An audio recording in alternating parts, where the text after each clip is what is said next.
Hi students, आज हम देखने वाले हैं क्लास 9th का सेकंड सेमेस्टर एग्जामिनेशन का पेपर जो कि मैथ 1 का रहने वाला है। 40 मार्क्स का ये पेपर है, मैक्सिमम मार्क्स, और 2 आवर्स इसके लिए दिए जाते हैं। तो सबसे पहले जैसे कि मैं हमेशा करता हूँ, इसका आप स्क्रीनशॉट ले सकते हो। स्क्रीनशॉट अगर लेना है, आपको खुद सॉल्व करना है तो आप इसका स्क्रीनशॉट ले लो। ये है फर्स्ट पेज। ओके, होप आपने स्क्रीनशॉट ले लिया होगा। ये है उसका सेकंड पेज। आपको खुद सॉल्व करना है तो आप इसको स्क्रीनशॉट काट के निकाल कर उसको सॉल्व कर लो। और वैसे तो आंसर मैं बताने वाला हूँ। ये सेकंड पेज था, ये है थर्ड पेज। ओके, और ये है उसका last page, fourth page.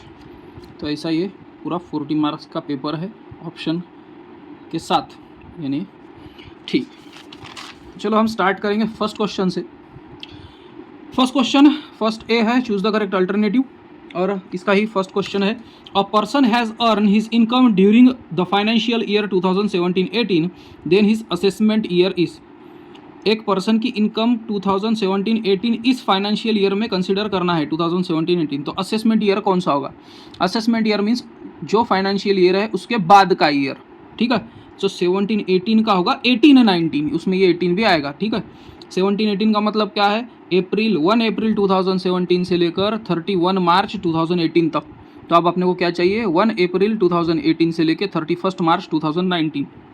So option B 18-19 ये उसका आंसर चाहिए। सेकंड है, if 3x + 5y = 9 and 5x + 3y = 7, then find the value of x + y। So इसको सॉल्व करेंगे हम।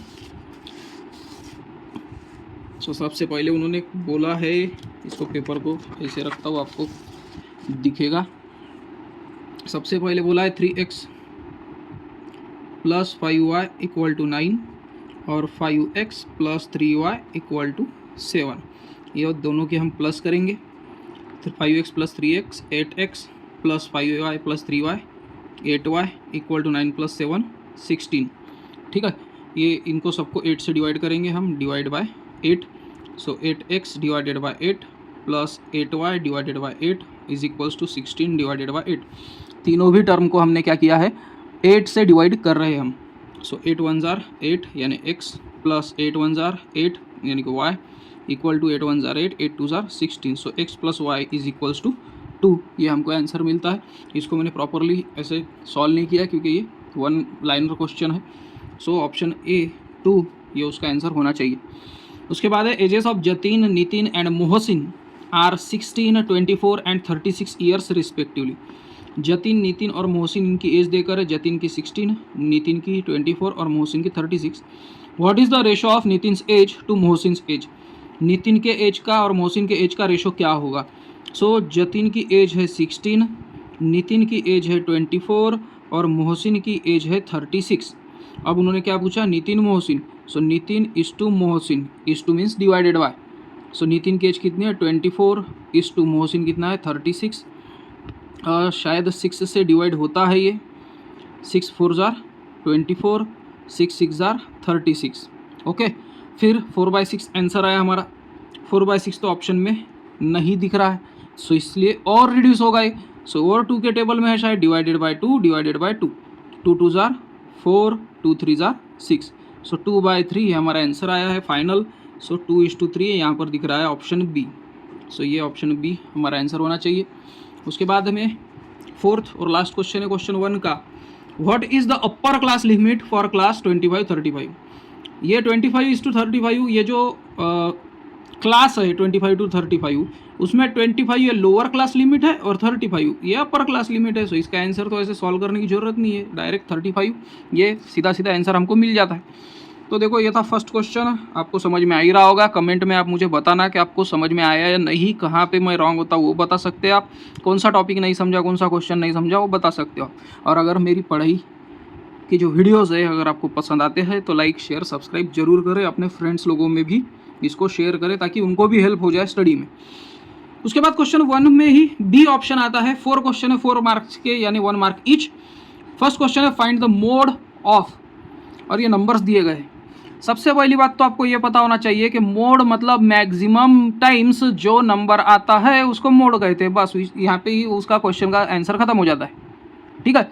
इस नंबर में सबसे ज़्यादा नंबर जो आया है वो मोड रहता है। इसको सॉल्व करने के लिए सबसे पहले हमको असेंडिंग ऑर्डर में लगाना पड़ेगा, क्योंकि आपको क्लियरली समझ में आता है कौन सा नंबर कितने बार आया है, ऐसे रैंडमली देखकर लिखना नहीं।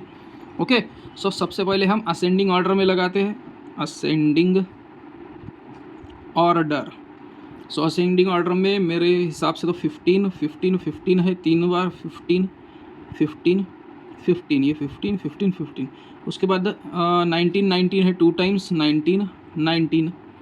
सो मैंने क्या लिया है 15 15 15 19 19। फिर है 20 20 25।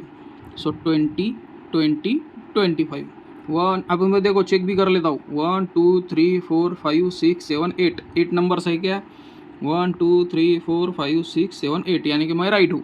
ओके, सो अब मैक्सिमम बार देखो 20 आए 2 बार, 25 आया 1, 19 आए 2 टाइम्स और 15 आए 3 टाइम्स। सो मैक्सिमम बार क्या है 15। So mode is equals to 15। बस हो गया हमारा आंसर यहाँ पर ख़त्म। ओके, सो इतना आप लिखोगे तो वो आपको 1 मार्क्स मिल जाएंगे। Direct mode is equals to 15 भी लिखा है तो 1 मार्क देना चाहिए। सेकंड क्वेश्चन है, by using variables x and y form any one linear equation in 2 variables. x और y को लेकर कोई भी एक लीनियर इक्वेशन लिखो। सो अब ये इसमें तो अब जितना पॉसिबिलिटी है उतने कम ही है। जैसे कि मैं लिख सकता हूँ x plus y equal to 1, x plus y equal to 2। अब इसमें से कोई भी एक लिख सकते हैं आप, ठीक है। मैं लिखूँगा x plus y equal to 9, 2x plus 3y equal to 7। तो ये मैंने 4 ऑप्शन दिए हैं, ये चारों में से आप कोई भी ऑप्शन लिख सकते हो, कोई प्रॉब्लम नहीं है। कोई भी उसमें x और y होना चाहिए, प्लस या तो माइनस होना चाहिए, यानी x minus y equal to 7, ये भी हो सकता है। ओके, सो कोई भी आप लिख सकते हो, उसके लिए कोई प्रॉब्लम नहीं है। आप ये भी लिख सकते हो x/2 plus y/3 equal to 5, ये भी लिख सकते हो। ओके, उसके बाद है the mean of 5 numbers is 50। 5 numbers का मीन ये 50 है। Mean of 5 numbers is 50, out of which mean of 4 numbers is 46। Find the 5th number. Suppose 5 number है, 1 2 3 4 5। ये 5 नंबर का जो मीन है वो आया 50। उसमें से 4 नंबर का जो मीन है वो है 46। सो ये 5th नंबर कौन सा है वो आपको फाइंड आउट करना है। सो ये भी इजी क्वेश्चन है, इतना कोई हार्ड तो है ही नहीं। उसमें आपको एक फॉर्मूला पता होना चाहिए कि मीन इज इक्वल्स टू, जिसको मीन को x बार कहते हैं, summation of f i x i divided by summation of f i. Okay, ये फार्मूला है, ठीक है, जहाँ पे summation of x f i x i मतलब टोटल सम होती है और ये है फ्रीक्वेंसी। ओके, अब पहले जो 5 नंबर है यानी कि क्या दिए है, एफ आई यानी नंबर ऑफ ईयर, यहाँ पे ये भी यूज़ कर सकते हैं अपन। सो 5, पहले 5 नंबर की जो मीन आया है वो है 50, ये मीन है 50, ये है। तो अपने को summation F i x I find out करना है। सो 5 डिवाइड है, इधर जाने के बाद multiply 50 multiply by 5 is equals to of summation of f i x i. 5 5 are 25, 5 0 0। So first summation of f i x i आया है 250। अब सेकंड के लिए भी वही फार्मूला है, उसका मीन कितना है 46 equal to summation of f i x i divided by n. N कितने हैं, नंबर कितने हैं पूरे 4। सो 46 और ये 4 इधर डिवाइड है, इधर जाने के बाद मल्टीप्लाई 6 4 जार 24, 2 कैरी 4 4 जार 16, 17 18 184। ये आया summation of f i x i. आ रहा है समझ में? जो पहले 5 नंबर्स थे उनकी टोटल कितनी आई 250, यानी सभी 5 नंबर की प्लस किए तो जो 4 नंबर थे उनकी पूरों की टोटल कितनी आई 184। अगर ये जो डिफरेंस है इसके बीच में वो है 5th नंबर हमारा। So hence 5th number is equals to 250 minus 184। सो ये 5 के हो गए 4, ये हो गए 10, 10 में से 4 गए 6, 4 में से 8 नहीं जाते तो ये 1 हो गया 2 का, ये 14, 8 में से 14 गए, सॉरी 14 में से 8 गए तो 6 रहेंगे। सो 5th नंबर है 66। तो so the 5th number is 66। सो देखो मैं अभी रैंडमली इसको ऐसे सॉल्व कर रहा हूँ, शायद आपको देखने में वगैरह प्रॉब्लम जाए, लेकिन आप क्या करूँ, मैं थोड़ा मेरी आदत है रफ में थोड़ा सॉल्व करने की। होप करता हूँ आपको समझ में आ रहा होगा। ये हमने पहले 50 नंबर की टोटल ली, ये मीन जो आया था 55 नंबर्स का, यानी कि 250 पूरे टोटल होगी वो नंबर की। 4 नंबर है उसका टोटल आएगा 184। अब ये 255 नंबर 5 नंबर मिलाकर प्लस हो गई 250, 4 नंबर उसमें से मिलाकर हुए 184, तो पाँचवा नंबर कौन सा होगा 66, क्योंकि दोनों का डिफरेंस है 66। ओके, सो ये है उसका मीन, सॉरी ये है उसका 5th नंबर। उसके बाद 4th क्वेश्चन है, if 6:5 is equals to y:20, 6:5 equal to y:20 है अगर, so what will the value of y, so y की वैल्यू क्या होगी। सो इसको हम रेशो में लिख सकते हैं, 6:5 मतलब 6/5 इज इक्वल्स टू y/20। ये 20 इधर डिवाइड है, इधर जाने के बाद multiply divided by 5 equal to y, 5 1 जार 5, 5 4 जार 20, 6 4 जार 24, y की वैल्यू कितनी आई 24। दूसरी टेक्निक है, ये 5 हो गया 20, कैसे हुआ होगा 5 4 जार 20, सो 6 भी हो जाएगा y, सो 6 4 जार 24। सो इस तरह से सॉल्व कर सकते हो आप डायरेक्ट। इस क्वेश्चन में आपने डायरेक्ट भी सॉल्व किया तो भी आपको मार्क मिलना तो चाहिए, और मैं तो मेरे स्टूडेंट्स को देता ही हूँ, क्योंकि 1 लाइनर क्वेश्चन है 1 मार्क्स के लिए। एक स्टेप आपने किए तो भी सफिशिएंट है, यानी एक स्टेप आपने ये इतनी करके बता दिए और सॉल्व किए तो फिर तो बहुत ही बेस्ट, और मैं रिकमेंड करूँगा थोड़ा बड़ा ही सॉल्व किया जाए। ओके, उसके बाद है क्वेश्चन नंबर 2, ये एक्टिविटी बेस्ड क्वेश्चन होता है। कौन से भी 2 सॉल्व करना है 4 मार्क्स के लिए, यानी 2 मार्क्स ईच, यानी एक बॉक्स को हाफ मार्क दिया जाता है। फर्स्ट है A B C are in continued proportion, A B C a continued proportion में है, a इक्वल टू 3 अगर होगा, c equal to 27, so find the value of b। So नीचे तो एक्टिविटी ऑब्वियसली देकर ही है, बस उसको फिलअप ही करना है। अगर a B c continued proportion में है तो हम लिख सकते हैं b square equal to a सी।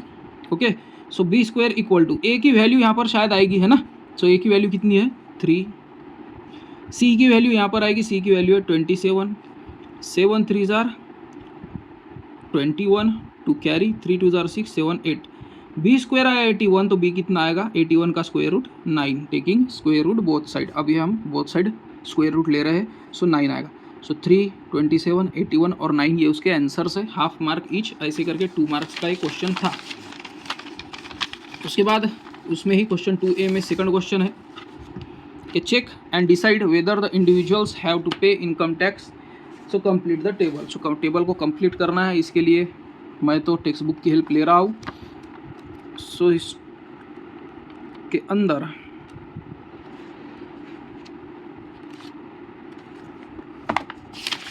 कहाँ गया फाइनेंशियल, ये है हमारे टेबल्स। फर्स्ट क्वेश्चन है, देखो ये मिस रजनी है, इनकी एज है 43। अगर इनकी एज 43 ईयर्स है और इनकी टैक्सेबल इनकम है 2,40,000, ओके, तो इन पर इनकम टैक्स होगा या नहीं होगा ये पूछा गया है। ओके, अब ये फर्स्ट क्वेश्चन को तो एक हिसाब से, मेरे हिसाब से तो देखने की ज़रूरत भी नहीं है, क्योंकि गवर्नमेंट कहती है कि 2,50,000 के अंदर आपको कोई भी तरह का टैक्स लगेगा नहीं, फिर आपकी कोई भी एज हो। ओके, सो 2,50,000 तो वो तो है ही। अब 2,40,000 जब उनकी इनकम है तो वो 2,50,000 से नीचे ही है, सो इसलिए यहाँ पर नो लिखना चाहिए, या तो फिर आप लिख सकते हो no need to pay income tax, तो नो भी लिखा तो एक्सेप्टेबल है। ओके, चलो सेकंड क्वेश्चन तो भी देखेंगे हम। मिस्टर घोरपड़े हैं 52 ईयर्स के, 52 ईयर्स के लिए फर्स्ट टेबल आएगा हमारा, ये पेज नंबर 102 पर है। फर्स्ट नंबर का टेबल है कि जिसमें बता कर है कि 60 ईयर्स तक के जो सिटीज़न है, इंडियन सिटीज़न, उनके लिए ये अप्लीकेबल है। ओके, सो अगर मिस्टर घोरपड़े इनकी एज अगर 52 ईयर्स होगी तो वो इस टेबल में आएंगे। ओके, सो 4,80,000, ठीक है, 4,80,000 ये देखो 5 लाख के अंदर होता है, और यहाँ पर तो कहा गया कि 5% इनकम टैक्स लगाओ 2,50,000 माइनस करके। ओके, इसका मतलब इनको टैक्स भरना ही पड़ेगा, सो इसलिए इनको यहाँ पर लिखना होगा यस। ओके, या तो लिख सकते हो need to pay income tax. उसके बाद श्रीमती गुप्ता है 63 ईयर्स। अब 63 ईयर्स पे हमको 60 ईयर्स का नहीं चलेगा, 63 के लिए ये है सेकंड टेबल 60 to 80। ओके, इसमें आएगा 63 ईयर्स, और उनकी इनकम है 9,40,000 ईयर, एक साल के 9,40,000। सो 9,40,000 ये है 10 लाख के अंदर, इनको 10,000 प्लस 20% बैठेगा, सो इसका मतलब इनको भी टैक्स बैठना ही है, कितना बैठना है वो नहीं पता, वो निकालना नहीं है, वो कोई भी तरह का बस यस या नो इसमें आंसर देना है। और फोर्थ है mister Singh. Mister Singh 81 years के है। 80 ईयर्स यहाँ पर टेबल सेकंड ख़त्म हो जाता है, टेबल थर्ड चालू होता है 80 ईयर्स से अबव। ओके, सो ये 80 ईयर्स से अबव है, सुपर सीनियर सिटीजन्स के ग्रुप में, और इनकी इनकम है 4,95,000। तो अब थर्ड टेबल में अगर कोई senior citizen, super senior citizen 80 years के ऊपर है तो उनको 5 लाख तक का टैक्स ये माफ़ किया गया है, इसलिए ये उस टैक्स स्लैब में आएंगे नहीं। 5,000 रुपीज़ कम हो गए इनके, है ना, नहीं तो ये 5 लाख तक आ जाते थे। सो इसलिए इनको भी कोई तरह का इनकम टैक्स देना नहीं है। So yes no yes yes no, ये इसके 4 आंसर है। सो करता हूँ आपको समझ में आ ही रहा होगा। थर्ड क्वेश्चन है complete the following table.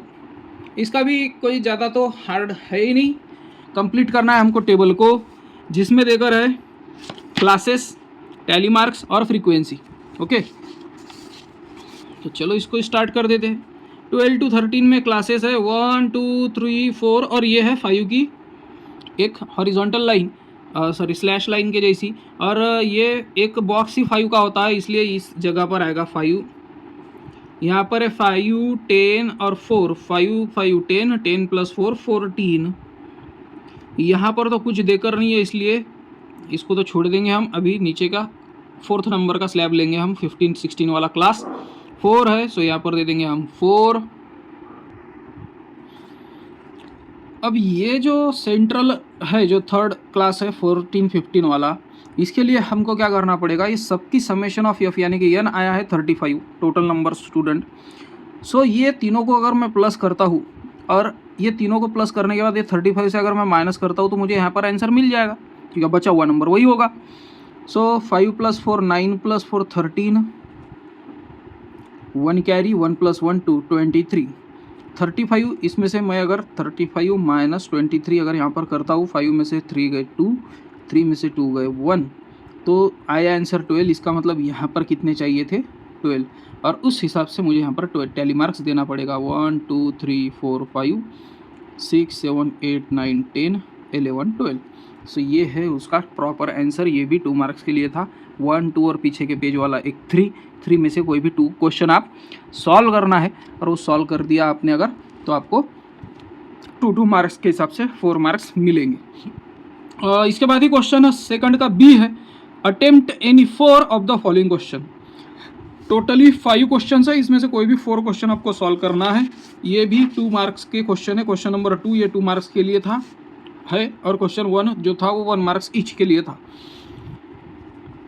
First question है, if a by b = 7/3 then find the value of 5a + 3b upon 5a - 3b।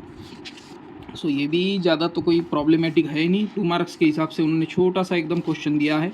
अगर a/b = देकर है 7/3, ये है क्वेश्चन 2, उसका b और उसका 1, ठीक है, ये चीज़ें हमको गिवन। अब a को यहाँ पर क्या लग करे 5, और b को यहाँ पर लग करे 3, सो हेंस 5a/3b = अब मैंने क्या किया यहाँ पर मैंने मल्टीप्लाई किया, मल्टीप्लाइंग बाय 5/3।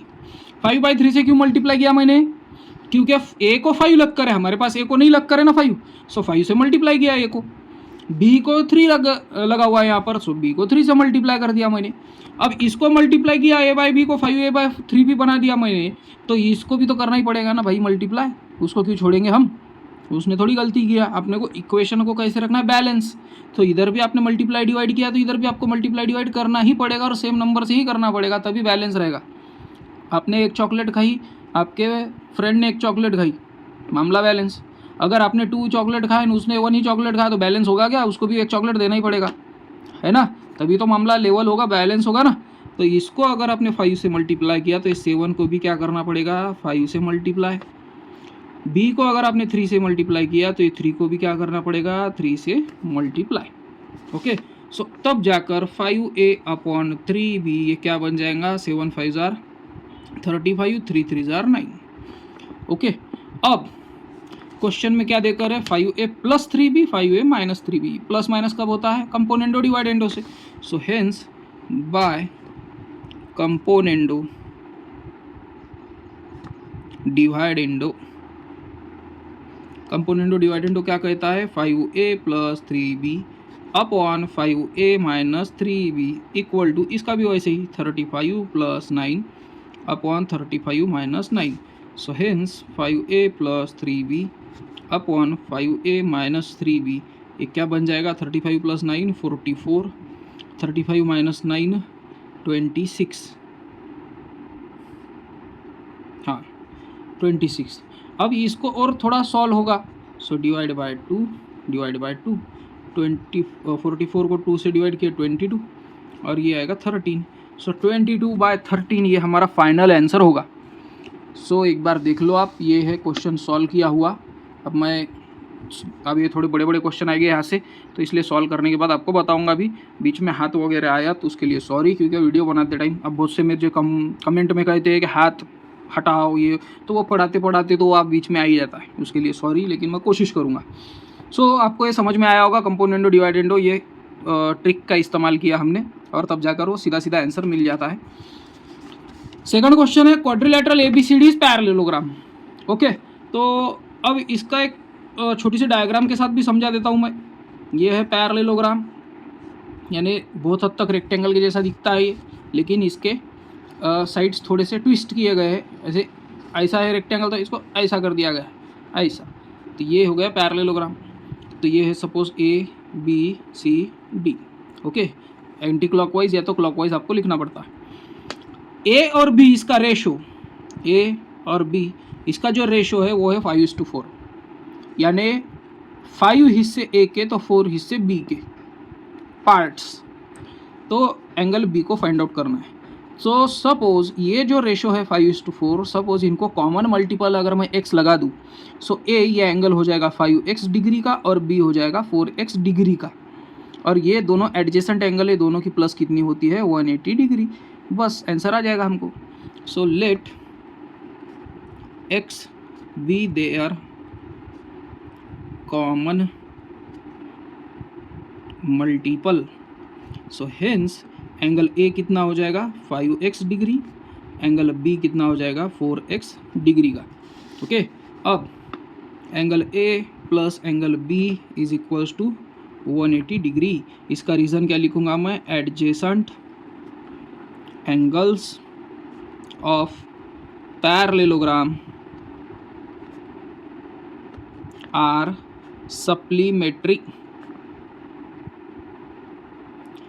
एडजेसेंट एंगल जो पैरेललोग्राम के होते हैं वो सप्लीमेट्री होते हैं और अपोजिट एंगल से इक्वल होते हैं।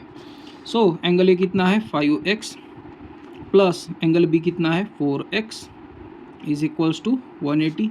5x plus 4x 9x is equals to 180।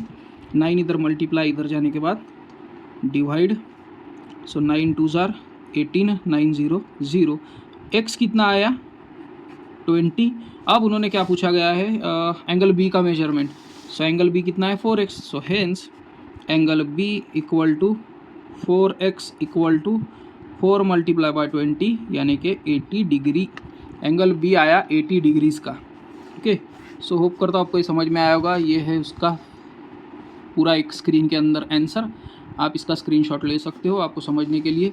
ये था क्वेश्चन 2B का 1, ये था क्वेश्चन 2B का सेकंड क्वेश्चन। ओके, सो ये उसके आंसर्स है, आपको स्क्रीनशॉट लेना है तो ले सकते हो। उसके बाद थर्ड क्वेश्चन है, the sum of ages of mother and son is 45 years. उसकी मम्मी और बेटा ये दोनों की एज है 45 years. Son's age is subtracted from twice the mother's age. अगर मदर्स की एज ट्वाइस कर दे, डबल कर दे, और उसमें से सन की एज अगर माइनस की जाए, सो वी गेट आंसर 54। तब आंसर 54 मिलता है। सो मदर और सन दोनों की भी एज फाइंड आउट करना है। सो सपोज मदर की एज है x years, question 2B3, let mother's age is x years and son's age is y years. Suppose mother की एज x है और सन की y ईयर्स एज है। सो पहली कंडीशन क्या कहती है, दोनों की एज है 45। So x plus y equal to 45, ये है equation number 1। So from given condition, दी हुई कंडीशन के हिसाब से x प्लस वाई आया 45। From second condition, second condition क्या कहती है, ट्वाइस मदर्स एज, मदर्स की एज के ट्वाइस मदर्स एज। अगर इसमें से हमने माइनस किया जाए, सब्ट्रैक्टेड, ये सब्ट्रैक्टेड सन्स एज, सन की एज अगर माइनस की जाए तो तब जाकर 54 आंसर आता है। 54, ये है हमारी सेकंड कंडीशन। बस हमको फाइंड आउट करना है। अब देखो यहाँ पर प्लस वाई है, इधर वाई माइनस वाई, यानी कि दोनों की अगर ये दोनों इक्वेशन को अगर प्लस किया जाए तो वाई कैंसिल हो जाएगा। सो ऐड 1 एंड 2, 1 और 2 को ऐड कर रहे हैं हम। So x plus y equal to 45 plus 2x minus y equal to 54, plus कर रहे हैं इसलिए 2x plus x 3x, y minus y 0 equal to 5 plus 4 9, 5 plus 4 9, 3x is equals to 99। ये 3 इधर मल्टीप्लाई इधर जाने के बाद divide x is equals to 99 divided by 3, तब जाकर हमको x की वैल्यू मिलती है 33, यानी मदर की एज कितनी है 33 ईयर्स। अब इसमें फर्स्ट इक्वेशन में या तो सेकंड इक्वेशन में आप वैल्यू रखो, आपका आंसर मिल जाएगा। So put x is equals to 33 in equation 1 में रखेंगे हम। So 33 plus y equal to 45, 33 इधर प्लस इधर जाने के बाद minus, y equal to 45 minus 33, y equal to 5 minus 3 2, 4 minus 3 1। So y equal to 12। So बच्चा जो है, जो सन है, जो उनका लड़का है, उनकी एज है 12 years. So hence mother's age is 33 years and son's age is 12 years. So ये था क्वेश्चन नंबर 2B का 3। थोड़ा सा बड़ा क्वेश्चन हो गया, ये लिखने में ही बड़ा है, ऐसा तो बहुत इजी है ऐसे क्वेश्चन तो सॉल्व करना। अगर इस कंडीशन में 9th स्टैंडर्ड में अगर आपको ये टाइप के क्वेश्चन सॉल्व करते आ गए, सो आप मैथ 1 में अलजेब्रा में बहुत ही अच्छे मार्क्स ले सकते हो, ये मैं गारंटी के साथ बोलता हूँ। एक्स और वाई आपको समझ गया ना, तो सपोज आपको 70% मैथ समझ गया, क्योंकि मैक्सिमम इक्वेशन बस ऐसे ही आपने जनरल डेली लाइफ के भी इक्वेशन बनाए ना, तो बस जीत गए मेरी नज़र में, तो आप फिर हीरो है। ओके, सो ये एक्स और वाई की अगर आपको कंडीशन समझ गई और ये सॉल्व करते आ गया, हो गया आप 60% तो मैथ समझ ही गए। आपको ज़िंदगी में आप कभी मैथ में पीछे नहीं आओगे, ये गारंटी के साथ। ओके, सो ये इस पर ज़्यादा से ज़्यादा हैंड रखे। सो ये था क्वेश्चन नंबर 3। उसके बाद क्वेश्चन नंबर 4 है, Samira spent 90% of her income and donated 3% for socially useful causes. If she left with 1,750 at the end of the month, what was her actual income? अब समीरा नाम की कोई लेडी है, उन्होंने उनकी जो इनकम होगी उसमें क्या 90% इनकम को वो खर्चा कर देती है और 3% वो सोशली चीज़ों को दे देती है, कोई चैरिटी वगैरह, कोई दान वगैरह कर देते हैं। अब जो बचे हुए पैसे हैं वो कितने हैं 1750, तो उनकी एक्चुअल इनकम कितनी होती। अब एक हिसाब से देखो, अब इसके 2 टेक्निक बताता हूँ मैं। एक तो वो मेरी वाली टेक्निक बताता हूँ जो एकदम रफ बुक के जैसी काम होगी। एक जनरल आइडिया दे देता हूँ आपको कि देखो, अगर समीरा की इनकम है 100 रुपीज़, ठीक है, 100 रुपीज़ उनकी इनकम है। सो 90% वो खर्चा कर रहे हैं, यानी कि 90 रुपये, 90 रुपीज़ 100 में के 90, 3 रुपीज़ वो डोनेट कर रहे हैं, यानी कि पूरे के पूरे वो 93 रुपीज़ क्या कर रहे हैं, डोनेट।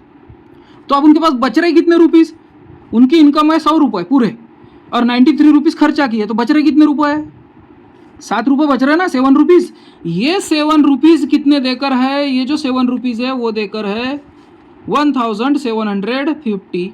तो फिर 100 रुपीज़ मतलब कितने, एक्स। ओके, अब इसको क्रॉस मल्टीप्लाई करना पड़ेगा। सो 1750, ये 100 इधर गए मल्टीप्लाई और ये 7 इधर आए डिवाइड, तो ये वैल्यू आएगी एक्स की। सो 7 1 जार 7, 7 2 जार 14, 3 बचे 35, 7 5 जार 35, 7 0 0 और उस पर ये 2 0। उनकी इनकम है 25,000 रुपीज़। तो ये तो था एक जनरल सॉल्व करना। अगर आप कॉम्पिटिटिव एग्ज़ाम दोगे, जब आप 12th पास कर लोगे, तो 12th पास करने के बाद आपको कॉम्पिटिटिव वगैरह एग्ज़ाम में अपीयर होना पड़ेगा, जिससे आप पुलिस, तलाठी, ग्राम सेवक, वन रक्षक, बैंकिंग सेक्टर या यहाँ तक के क्लास 2 ऑफिसर, क्लास 1 ऑफिसर, जो भी गवर्नमेंट सेक्टर में जो भी जाना चाहता है उसको एग्ज़ाम देना पड़ता है। और उस एग्ज़ाम में इस टाइप का क्वेश्चन आते भी है तो आपको इस टाइप से सॉल्व करना होता है फास्ट में, यानी ये 1 क्वेश्चन को 1 मिनट मिलता है अप्रॉक्सीमेट, ज़्यादा से ज़्यादा।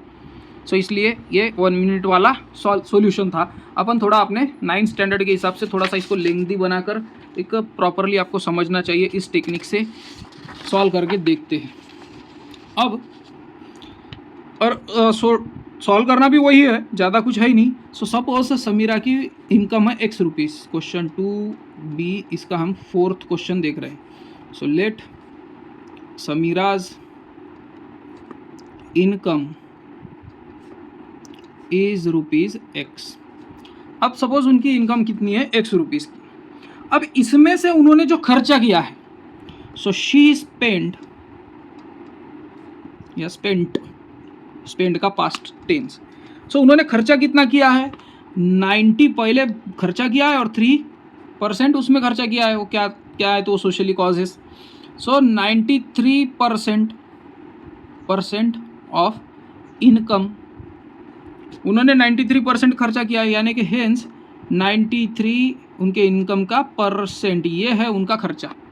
ओके, सो नाउ जो उनके पैसे बचे, उनकी जो सेविंग है, ये सेविंग आप कैसे निकालेंगे? जितनी उनकी इनकम है, अगर उसमें से आप माइनस करोगे उनका खर्चा, तो उसमें क्या मिलेगा आपको? सेविंग। आपके जेब में जितने पैसे हैं उसमें से जितने गए अगर माइनस कर दिया तो आपको खर्चा समझ में आ जाएगा, है ना। अब उनकी इनकम कितनी है X, अब उसमें से खर्चा कितना हुआ 93X अपॉन 100, और सेविंग कितनी है 1750 रुपीज़ बचे उनके पास। तो ये है हमारा इक्वेशन, इसको अगर सॉल्व कर दिया तो आंसर खत्म। सो 100 multiply by X 100X minus 93X upon 100। क्या किया है मैंने? क्रॉस मल्टीप्लाई किया है। क्रॉस मल्टीप्लाई कैसे करते हैं आपको पता होगा ही। हमने यहाँ पर डिनोमिनेटर सेम नहीं है इसलिए हमने क्रॉस मल्टीप्लाई किया। 100 इंटू एक्स 100x, यहाँ पर कुछ नहीं है मतलब 1 minus 93 into x 93x divided by 100, ये आए 1750। ये 100 इधर जाकर हुए multiply, 1750 multiply by 100 is equals to 100x minus 93x 7x। ये 7 इधर मल्टीप्लाई इधर आने के बाद divide, multiply by 100 divided by 7 is equals to x। 7 1 जार 7, 7 2 जार 14, 35 बचे, 7 5 जार 35, 7 0 0, 250 इंटू 100 25,000 रुपीज़, ये आई x की value. So hence Sameera's income is ₹25,000। So 25,000 rupees ये समीरा की इनकम आई है। सो देखो ये था सॉल्यूशन, इसका भी फ़ोटो आप स्क्रीनशॉट वगैरह ले सकते हो। उसके बाद एक 5th क्वेश्चन देख लेते हैं हम। The calculated mean of 50 observation was 80। जो नंबर्स है 50 ऑब्जर्वेशन किए गए हैं उनका जो मीन निकला वो 80 का निकला। सो इसके आगे का तो हम पढ़ते नहीं है, हम अभी पहले इसको सॉल्व कर देते हैं। सो मीन का पहले हम फॉर्मूला लिखेंगे। मीन जिसको x बार कहते हैं is equals to summation of xi upon n। Mean कितना आया 80 और टोटल नंबर्स कितने थे 50। So summation of fi xi, ये 50 इधर डिवाइड, इधर जाने के बाद multiply, 80 multiply by 50 is equals to summation of xi fi, या तो आप fi xi भी लिख सकते। सो 0 0 2 बार हो गए, 8 5 जार 40, 4000 ये आया summation of xi fi। Okay, यानी देखो 50 ऑब्जर्वेशन किए, 50 ऑब्जर्वेशन का जो मीन निकला, जो एवरेज निकला वो आया 80 का। ठीक है, अब टोटल कितनी आई फिर उनकी 80 मल्टीप्लाई बाय 50, यानी टोटल जितनी सब भी जो 50 नंबर थे उनकी सबकी प्लस कितनी आई 4,000। अब मेन प्रॉब्लम स्टार्ट हुआ, क्या उन्होंने जो एक record it was later discovered that observation 19 was recorded by mistake as 91।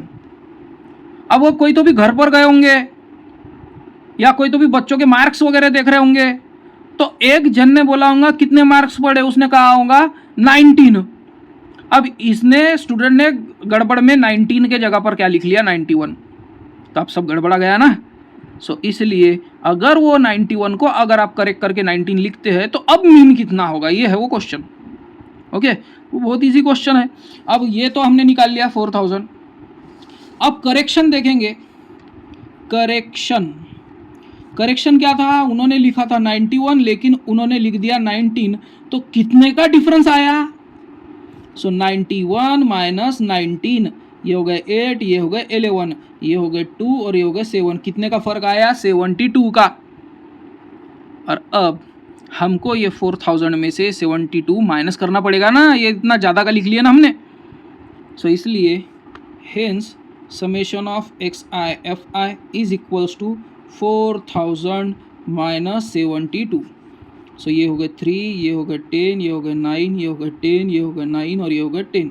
10 में से 2 गए 8, 9 में से 7, 2, ये 9, 3, 3928 ये है करेक्टेड समेशन टोटल। आंसर नहीं निकला अभी, यानी ओरिजिनल जो 50 नंबर थे वो 50 नंबर की टोटल कितनी आई ओरिजिनल 3928, और ये अगर गलती पकड़ी जाए तो वो हो गया था 4000। तो अब इसका मीन निकालना है हमको। सो फिर से अगेन यहाँ पर लिखता हूँ, again corrected mean is equals to, जिसको फिर से एक्स बार कहते हैं हम, summation of f i x i divided by n. N कितना है, वो तो 50 का 50 रहेगा, पूरे नंबर जितने थे उतने ही थे। और summation of f i x i 3928। So ये डेसिमल पॉइंट दे दूँ क्या, हाँ शायद दे देता हूँ, ये 0 कट कर दिया, यहाँ पर दे दिया डेसिमल पॉइंट 3928 डिवाइडेड बाय 5, यहाँ पर एक डेसिमल पॉइंट। 5 7 जार 35, 42 हो गए, 5 8 जार 40, ये हो गए 2 डेसिमल पॉइंट के ऊपर डेसिमल पॉइंट, 8 आए नीचे, 5 5 जार 25, 3 बचे 0, 5 6 जार 30। सो ये है 78.56। So x bar is equals to 78.56। So answer लिखूंगा मैं। सो द करेक्ट मीन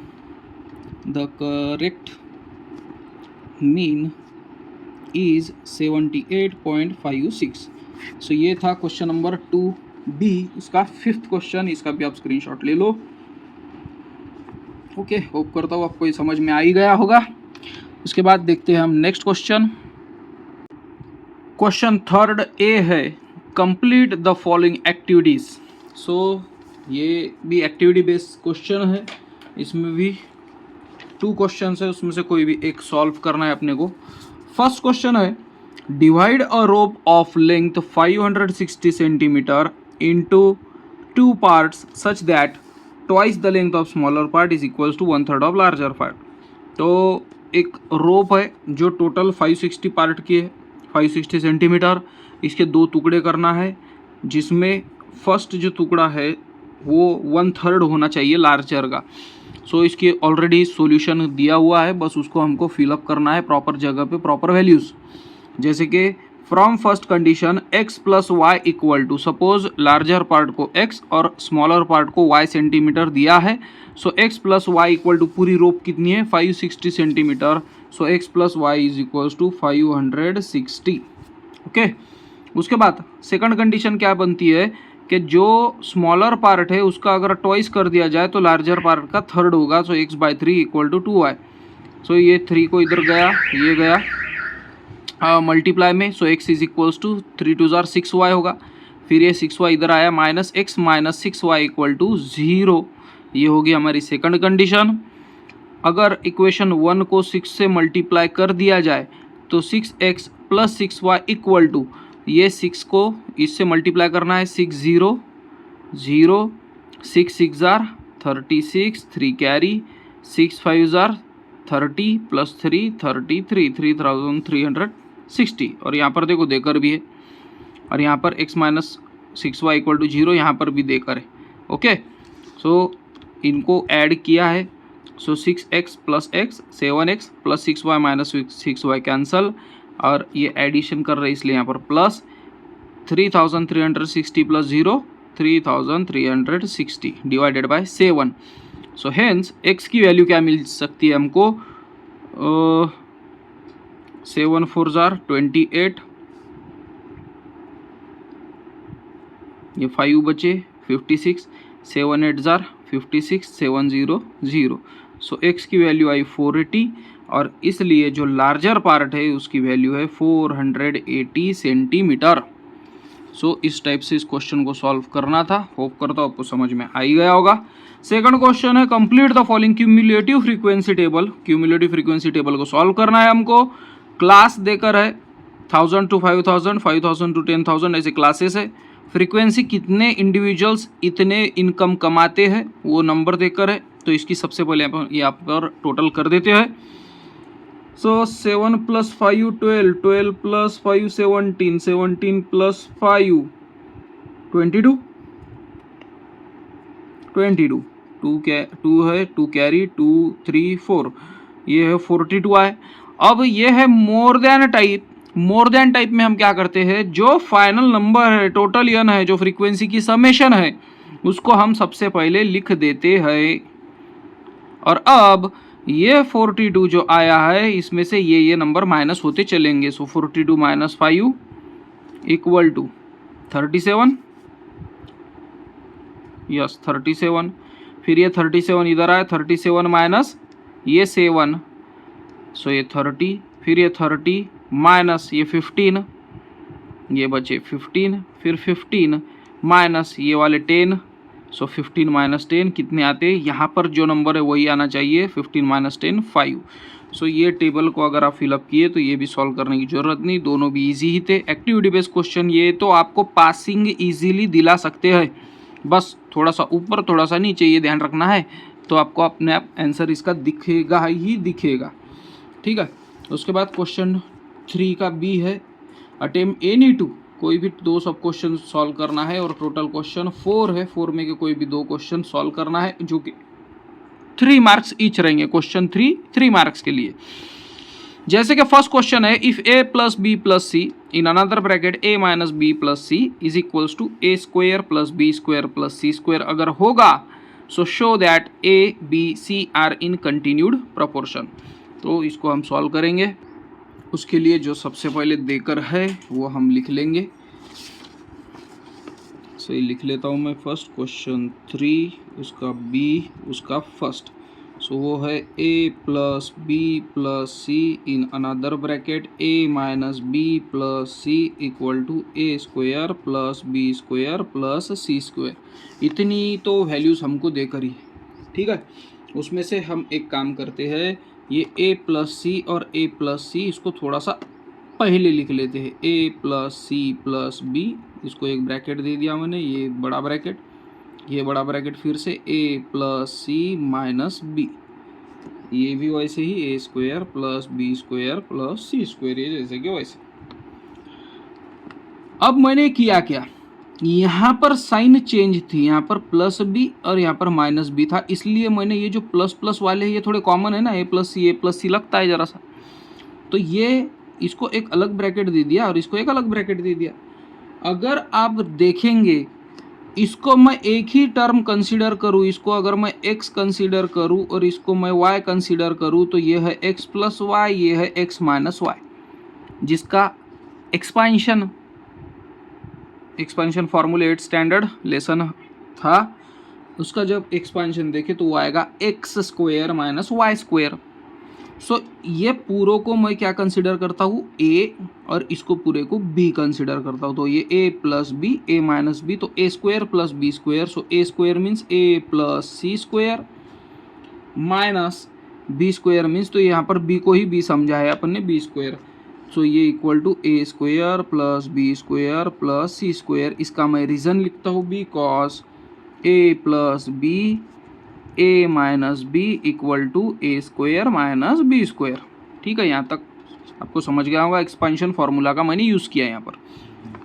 उसके बाद a plus c whole square का आएगा a square plus 2ac plus c square, ये भी एक्सपांशन फॉर्मूला है।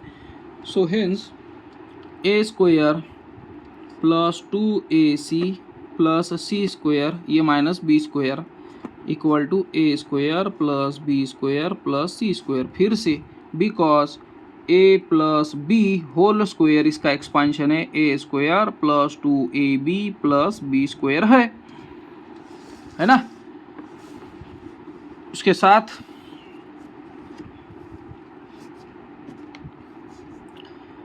ये अगर ए स्क्वायर इधर लेकर जाऊं मैं तो माइनस हो जाएगा, इसलिए ए स्क्वायर ये स्क्वायर माइनस हो गए, ये प्लस सी स्क्वायर ये सी स्क्वायर कैंसिल हो गए।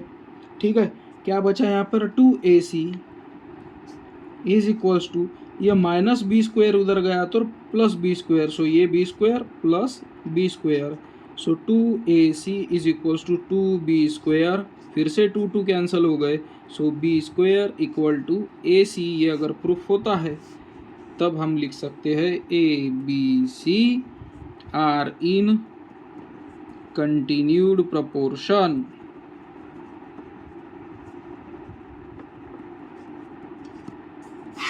ठीक है, तो इस टाइप से इसको सॉल्व करना था।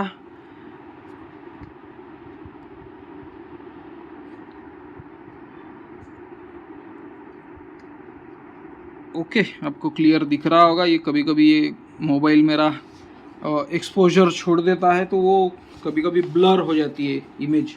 ओके, सो उसके भी प्रॉब्लम सॉल्व करने की कोशिश चालू है।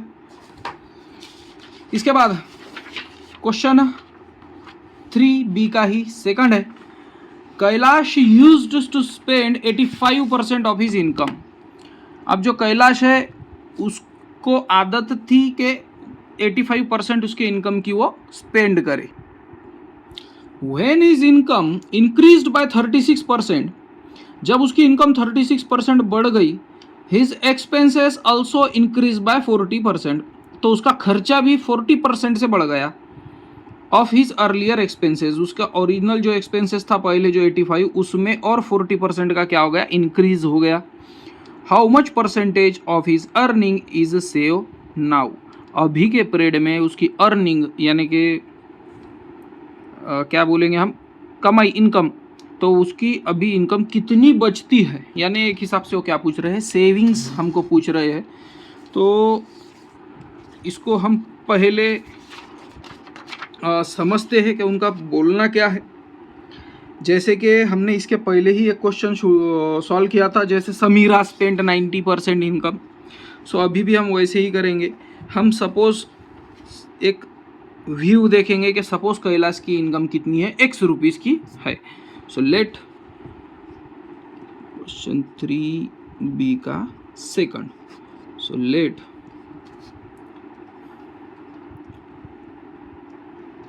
कैलाश इनकम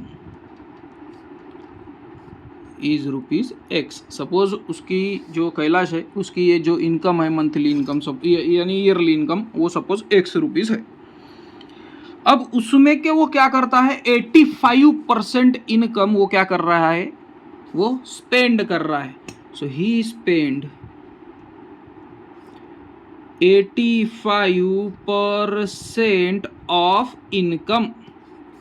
ये देखो समझ में आया क्या, 85% मीन्स 85 डिवाइडेड बाय 100 और इनकम का इसलिए मल्टीप्लाई बाय x। ठीक है, अब उसकी जो इनकम है वो बढ़ रही है 36%। सो उसमें आएगा इंक्रीज्ड इनकम, इंक्रीज्ड इनकम। अब उसकी जो कमाई है, जो इनकम है वो कितनी बढ़ रही है, पहले जितनी इनकम थी उसमें पहले के इनकम के 36%। अब इतने रुपए वो कमा रहा है नए वाले। देखो आ रही है बात समझ में। अभी जो इनकम है उसमें ज़्यादा हो रहे हैं, ज़्यादा प्लस किसके, इनकम के। इनकम कितनी थी x, उसके 36%। इतनी अभी की पीरियड में उसकी इनकम चल रही है। ठीक है, अब उसका जो खर्चा है वो 40% बढ़ गया। ठीक है। सो एक्सपेंसेस इनकम एक्सपेंसेस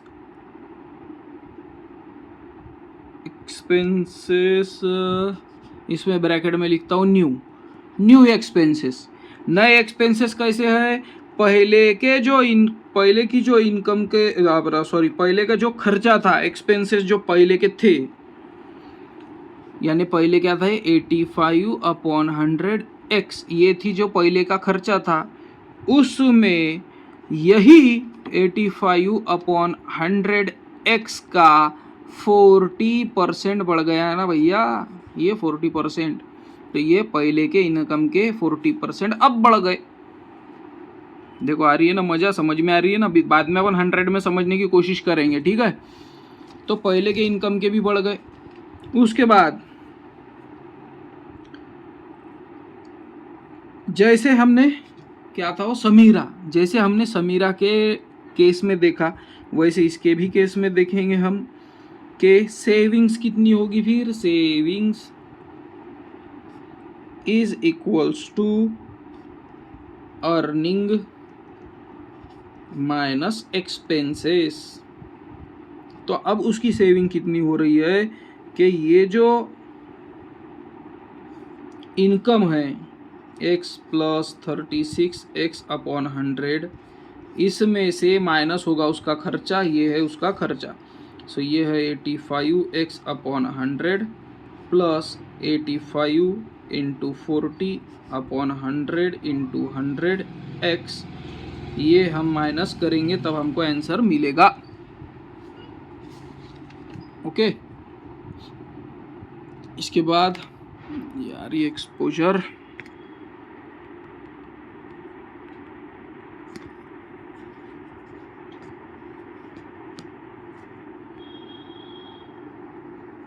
चलो क्लियर दिख ही रहा होगा।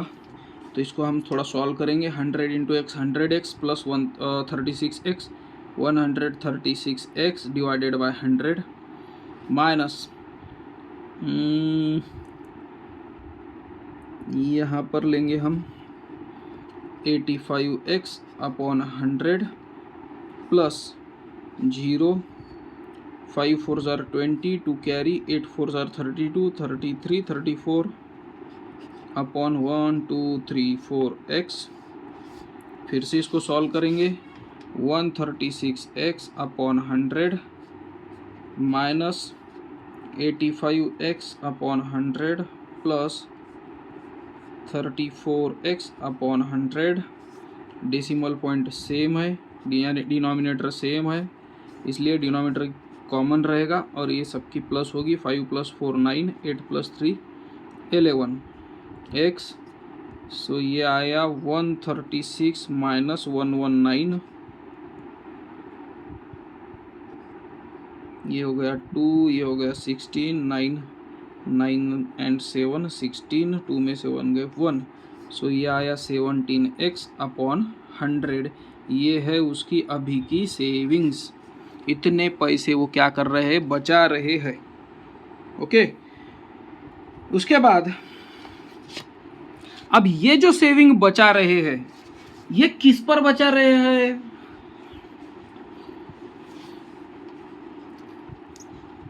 जो अपने को क्वेश्चन पूछा गया है वो क्या पूछा गया है, इसकी परसेंट क्या है सेविंग का। अब वो बंदे की, वो जो कैलाश है, उसकी ओरिजिनल इनकम कितनी थी x, ठीक है। उसकी बाद में बढ़ने के बाद इनकम कितनी हुई x + 36x/100, है ना। इसको अगर हम सॉल्व करें तो ये होगा 136x/100, ये होगी ना उसकी अभी नई इनकम, इसके 17%। Okay, so hence percent of savings, उसको कमाई है 136 रुपीज़ की, उसके 17, तो फिर 100 में से कितने। ओके, और उसका भी टेंशन नहीं, जब अपन थोड़ा इसके बाद 100 वाला क्वेश्चन समझेंगे तो आपको थोड़ा शायद समझ में आ जाए। सो इसको अगर हमने सॉल्व किए 17 8 जार 136, सो ये 8 1 जार 8 8 2 जार 16 बचे 4 40 हो गए 8 5 जार 40। सो 12.5% इनकम के अभी न्यू सेविंग उसकी चल रही है। सो देखो ये इस टाइप से हमने सॉल्व किया है। यहाँ से वो स्टार्ट हुआ था। ये थोड़ा सा ट्रिकी क्वेश्चन था क्योंकि ये टेक्स्ट बुक में आपको मिल जाएगा जो फाइनेंशियल प्लानिंग, हाँ फाइनेंशियल प्लानिंग लेसन के एक प्रैक्टिस सेट का है ये, या प्रॉब्लम सेट का है शायद, उसमें एक स्टार क्वेश्चन था ये। ओके, सो इस टाइप से सॉल्व करना था। अब मैं इसको थोड़ा सा 100 में सॉल्व करने की कोशिश करता हूँ, आपको समझता है या नहीं वो देख लेना। तो देखो कैलाश की इनकम अगर आपने सपोज किया कि 100 रुपीज़ है, सपोज 100 रुपीज़ कैलाश की अभी इनकम है। सो इसमें से वो 85 रुपीज़ क्या कर रहा है, खर्च कर रहा है। ओके, अब उसकी इनकम अगर बढ़ गई 36%, यानी इनकम हो गई अब इसमें 100 में 36 बढ़ गए, तो उसका जो खर्चा है वो भी 40% बढ़ गया, यानी ये 85 के 40%। ओके, सो ये 0 5 4 जार 20 2 कैरी 8 4 जार 32 33 34, ये बन गए हैं 34 रुपीज़। तो ये 34 रुपीज़ बढ़ गए उसमें, तो ये हो गए 34। 5 + 4 9, 8 + 3 11, यानी अब उसका खर्चा हो गया 190 रुपीज़। जब उसकी इनकम 100 रुपीज़ थी तब उसकी सेविंग 85 रुपीज़ थी, यानी खर्चा। जब उसकी इनकम 136 थी तब उसका एक्सपेंसेस यानी खर्चा 190 रुपीज़ था। ठीक है, so how much percent of his earning he saves now. So अभी के पीरियड में वो उसके पैसे कितने बचा रहा है, बोलो या क्या बोलेंगे, उसको खर्च कर रहा है। How much percentage of earning saves now, तो उसकी सेविंग कितनी हो रही है। सो अभी के पीरियड में जब उसकी इनकम 136 है तब खर्चा है 190। सो ये हो गए 7 और ये हो गया 1। अब उसके पैसे कितने बच रहे हैं उसके पास, 17 रुपीज़। ये 17 रुपीज़ कितने रुपए पे बच रहे हैं, 136 रुपीज़ पे। तो 136 रुपीज़ पर 70 रुपीज़, तो 100 रुपीज़ पर कितने। सो ये परसेंटेज अगर अपन ने निकाला तो फिर भी मिलेगा 12.5%। तो ये था शॉर्ट ट्रिक, यानी शॉर्टकट में बताने का। नहीं तो एक्स के वैल्यू में आपको फिर वो लंबा वाला प्रोसीजर सॉल्व करना होगा। ओके, सो ठीक है, होप करते आपको समझ में आ ही रहा होगा। थर्ड क्वेश्चन है, there are 10 observations arrange in ascending order as given below. पूरे के पूरे 10 ऑब्जर्वेशंस है जिनको असेंडिंग ऑर्डर में ऑब्जर्वेशन दिया गया है। The median of this observations is 53, इनका मीडियन 53 है। Find the value of x, x की वैल्यू फाइंड करो। Also find the mean and the mode, mean median mode तीनों भी निकालना है एक हिसाब से। मीडियन देकर है सिर्फ, मीडियन से एक्स की वैल्यू, यानी मीन मीडियन मोड तीनों भी आ गए इसमें। सो उसके लिए हम क्या करेंगे, पहले तो ये पूरे नंबर्स काउंट करेंगे जो कि है 10 1 2 3 4 5 6 7 8 9 10। अगर ये पूरे नंबर 10 है तो जो बीच में के नंबर्स है 2 नंबर, उसका हम मीडियन निकालेंगे, है ना। So here n is equals to 10, क्यों, क्या नंबर ऑफ ऑब्जर्वेशंस कितने हैं, 10। हेंस सो मीडियन क्या आएगा, ये इधर के जब छोड़ दिया हमने, ये एक ये एक ये एक ये एक, ये इसको छोड़ा इसको छोड़ा इसको छोड़ा इसको छोड़ा, बीच में 2 नंबर बचे। सो ये आया इसका एवरेज x + 2 डिवाइडेड बाय कितने नंबर है, ये 2। ये है मीडियन का फॉर्मूला सीधा सीधा। सो ये मीडियन क्या है इसका, 53। ओके, सो ये आया 53, ये 2 इधर डिवाइड है, इधर गया मल्टीप्लाई, x + x 2x + 2, 3 2 जार 6 5 2 जार 10 और ये +2 इधर आया, -2 इज इक्वल्स टू 2x। 106 में से 2 गए, 104, ये 2 मल्टीप्लाई इधर आया, divide is equals to x। x is equals to 2 5 जार 10, 2 2 जार 4। सो x की वैल्यू कितनी आई? 52। सो हेंस ऑब्जर्वेशन कौन से है वो? Hence the observation are. तो ऑब्जर्वेशन कौन से हो गए?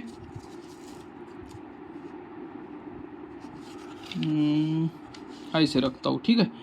45, 47, 50, 52। x मतलब 52, x + 2 मतलब 52 + 2 54, 60, 62, 63, 74। सो ये वो ऑब्जर्वेशन है। ओके, एक क्वेश्चन का तो आंसर हो गया भाई। अब उसके बाद मीन फाइंड करना है। सो मीन का फॉर्मूला क्या है? Mean is equals to sum of all numbers divided by total numbers. अब सम ऑफ ऑल नंबर ये सब की प्लस करना होगा। 45 + 47 + 50 + 52 + 52 + 54, 60, 62, 63, 74 डिवाइडेड बाय ये पूरे नंबर कितने हैं? 10। सो 7 + 5 12 + 2 14, 16, 20, 25, 29, 2 कैरी, 4 + 2 6 + 4 10, 15, 20, 25, 30, 31, 37, 37, 37 + 6 43, 43, 43 + 7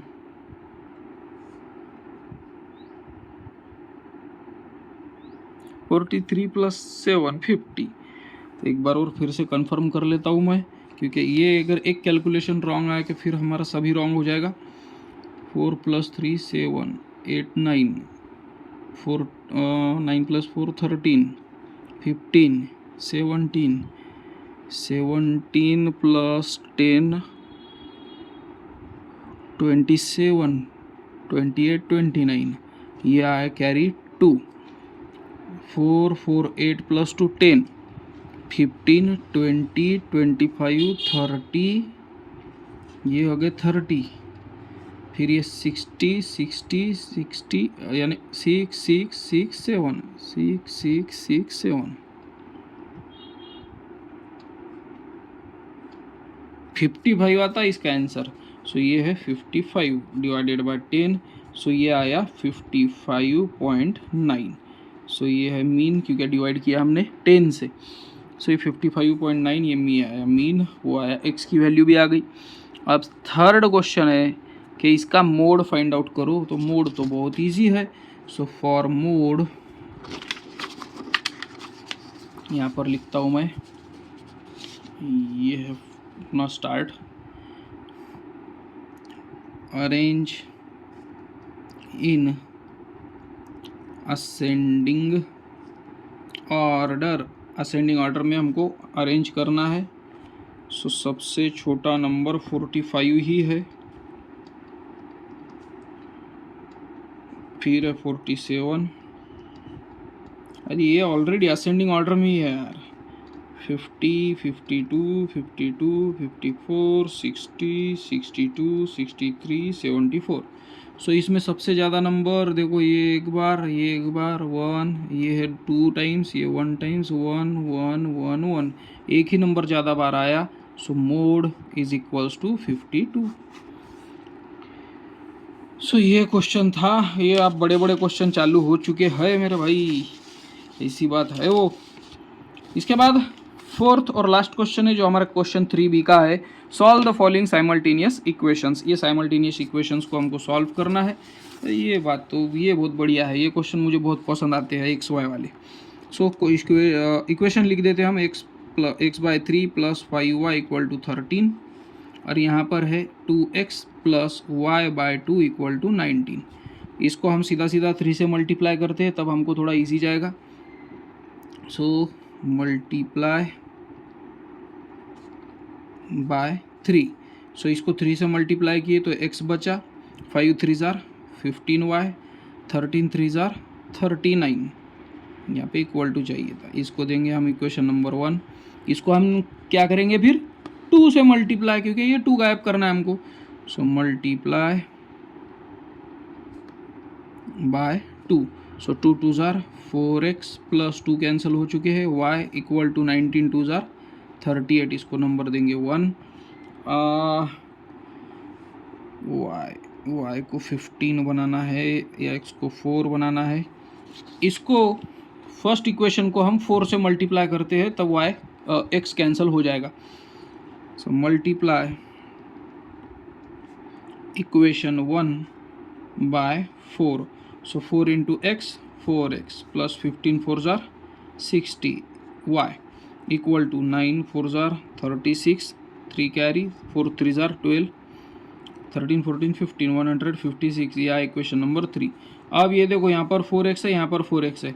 इक्वेशन 3 में से इक्वेशन अगर 2 माइनस कर दिया जाए तो हम आंसर के नज़दीक आ जाएंगे। तो subtract equation 2 from 3। So equation 3 है 4x plus 60y equal to 156। इसमें से माइनस करेंगे हम 4x plus y equal to 38। Minus कर रहे हैं इसलिए सब साइन चेंज हो जाते हैं। 4x minus 4x 0, 60y minus y minus plus 59y equal to 4 16 8 1 1 118। ये 59 इधर मल्टीप्लाई उधर गया तो divide. So y equal to 118 divided by 59। अब ये तो डायरेक्ट उसका डबल ही दिख रहा है मुझे 59 का। सो y इक्वल टू 2। ओके, सो ये y इक्वल टू 2 एक तो इक्वेशन 1 2 3 कहीं पर भी रखो। सो इक्वेशन 1 थोड़ा छोटा है। So put y equal to 1 in equation 1। Okay, so x plus 15 multiply by y कितना है 2 इक्वल टू 39। 15 2 जार 30 equal to 39। x is equals to 39, ये प्लस 30 उधर गया minus 30, x is equals to 9। So इसका आंसर आया है, x कितना आया है 9, y कितना आया है 2 is the solution of equation. तो देखो इस टाइप का ये क्वेश्चन था, इसको हमने इस टाइप से सॉल्व किया है और ये है उसका एक कंप्लीट पेज। इसको आप स्क्रीनशॉट लेकर आप सोच समझ कर लिख सकते हो। और वैसे भी ये पेपर है आपकी, तो ये ऑलरेडी एक रिवीजन ही है ये, तो आपको समझ में आ ही रहा होगा। इसके बाद देखेंगे हम क्वेश्चन नंबर 4। क्वेश्चन 4 है अटेम्प्ट एनी 2 सब क्वेश्चन, कोई भी 2 सब क्वेश्चन सॉल्व करना है 3 क्वेश्चन में से, और 4 मार्क्स ईच है, ऐसे 8 मार्क्स के लिए ये क्वेश्चन है। फर्स्ट क्वेश्चन है if a x plus b y upon x plus y equal to, ये देकर है x plus y plus z, ये नॉन जीरो है। अगर ये जीरो देते थे तो फिर इसके आंसर्स क्या आते थे 0, है ना, इसलिए उन्होंने दिया है नॉन जीरो। तो show that a plus b equal to 2। So हम सबसे पहले एक काम करेंगे, ये जो इक्वल टू लिख कर है इसको हम जैसे कि वैसे क्वेश्चन लिख लेते हैं। सो हम देख रहे हैं क्वेश्चन 4, उसमें का first. So a x plus b y upon x plus y, ये इक्वल टू देकर है b x plus a z upon x plus z, ये इक्वल टू देकर है a y plus b z upon y plus Z.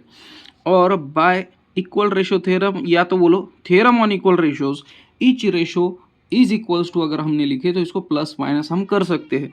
So by theorem on equal ratios each ratio is equals to, ये इनकी सबके हम plus करेंगे। हो सकता है कुछ काट छाट हो जाए, देखते हैं। So a x plus b y plus b x plus a z plus a y plus b z upon x plus y plus x plus z plus y plus Z.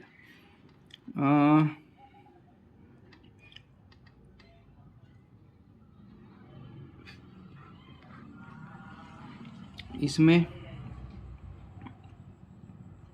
A x ऐसे तो कोई दिख नहीं रहा है, ठीक है। सो ठीक है, चलो ए एक्स नहीं दिख रहा है, लेकिन एक्स और ये एक्स ये दोनों तो कॉमन दिख रहे हैं, इसलिए इनको पहले लिख लेता हूँ मैं। A x plus b x plus b y plus a y लिख देता हूँ। B y plus a y plus a z plus b z, a z plus b z upon x plus x 2x, y plus y 2y, z plus z 2z। Okay, इसके बाद a x plus b x, इसमें x common, so a plus b plus y common, so फिर से a plus B, b plus a आया था लेकिन a plus b लिखा common निकालने के लिए, plus z common a plus b. तीनों में अगर देखा जाए तो a प्लस बी कॉमन है, इसलिए a प्लस बी को अलग निकाल लिया। इधर x plus y plus z, x plus y plus z, यहाँ पर 2 कॉमन निकला, ब्रैकेट में x plus y plus z, x plus y plus z cut हो चुका है और a plus b by 2 is equals to right hand side, so hence proved. हो गया भाई प्रूफ, ये लो। सो ये था क्वेश्चन नंबर 4 का फर्स्ट। हमने पहले सबसे पहले इक्वेशन लिखा, bye theorem on equal ratio से हमको प्लस किया, कॉमन वगैरह निकाल लिया हमने, कॉमन निकालने के बाद कट हुई हो गया, उसका कोई प्रॉब्लम नहीं। यानी 4 मार्क्स के लिए बहुत ही ईजी क्वेश्चन था, इससे भी ईजी क्वेश्चन उसके बाद का है। यानी मुझे तो समझ में नहीं आ रहा, आप शायद आपको समझ जाए कि क्वेश्चन नंबर 2 है कि find the mode of the following data, इसका मोड हमको निकालना है। मुझे यही नहीं समझ रहा ये 4 मार्क के लिए क्यों पूछा गया है, क्योंकि अब मोड कैसे निकालते हैं हम, ज़्यादा से ज़्यादा कौन सा पूछा गया है।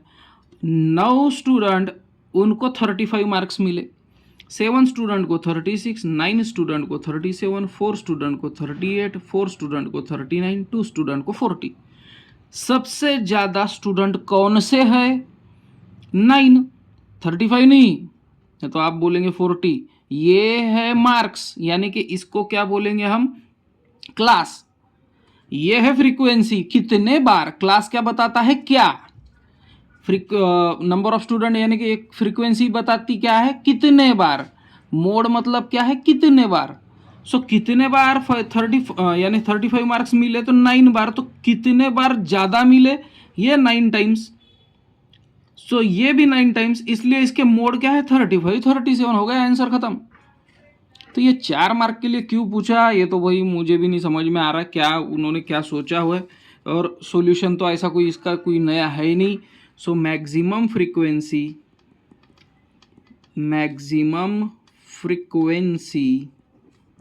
इज 9 35 स्टूडेंट मार्क्स,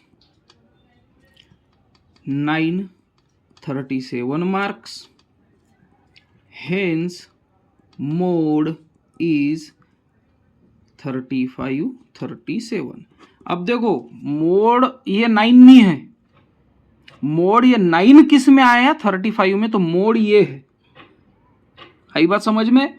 मोड 9 नहीं है, मोड वो क्लास है जिसमें वो आया। सो मोड 9 नहीं में रहेगा, 35 37 ये मोड रहेगा। तो हो सकता है आपको ये समझने हार्ड गया होगा, इसलिए ये 4 मार्क्स का पूछा होगा, नहीं तो ऐसा तो इसमें कुछ नहीं है। मोड 9 कब है, जब क्लास नहीं दिया था, ऐसा देते थे वो 979, तो ये होता था मोड, लेकिन अब उसके साथ क्लास दिया है तो ये है मोड, ये नहीं है। ओके, बट मोड इस पे ही डिपेंड है। थर्ड क्वेश्चन है, the sum of the digits in 2 digit number is 9। एक 2 डिजिट नंबर है जिसके डिजिट्स की अगर सम कर दी जाए तो वो 9 है। उसके बाद the number obtained by interchanging the digits exceeds the original number by 27, अगर उस डिजिट्स के नंबर इंटरचेंज कर दिए जाए तो वो 27 से ज़्यादा हो जाएगा। So find this 2 digit number. अब देखो 2 डिजिट नंबर मतलब 54 सपोज, ओके, जिसमें ये है टेंस प्लेस पर और ये है यूनिट प्लेस पर। इसकी वैल्यू है 4 क्योंकि वंस प्लेस पर। इसकी वैल्यू 5 है क्या? इसकी वैल्यू है 50। आ रही ना बात समझ में? 54, तो इसकी वैल्यू 5 नहीं है, इसकी वैल्यू है 50। अगर मैं टेंस प्लेस के डिजिट को x कहूँ और यूनिट प्लेस के डिजिट को y कहूँ तो वो कैसे बनेगा? y तो y ही रहेगा, बट ये जो x है ये क्या बन जाएगा? 10x, क्योंकि वो टेंस प्लेस पर है। सो वो नंबर क्या बनेगा? 10x plus y. ये देखो 50 प्लस 4 54, 10x प्लस वाई ये वो नंबर बनेगा। तो ये समझ गया होगा ही आपको। उसके आगे का हम सॉल्व करेंगे। So late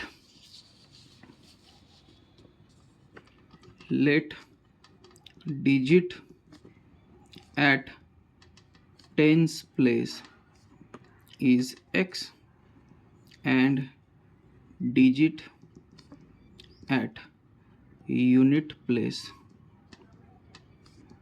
is y. Hence the number obtained is 10x plus y। वो नंबर हो गया वही 10x plus y। अगर फर्स्ट कंडीशन कहती है कि वो दोनों की भी अगर प्लस कर दिए जाए तो 9 आएंगी, तो फिर चलो प्लस करते हैं। x plus y equal to 9, ये है हमारा फर्स्ट इक्वेशन। सेकंड इक्वेशन क्या कह रहे हो कि फ्रॉम सेकंड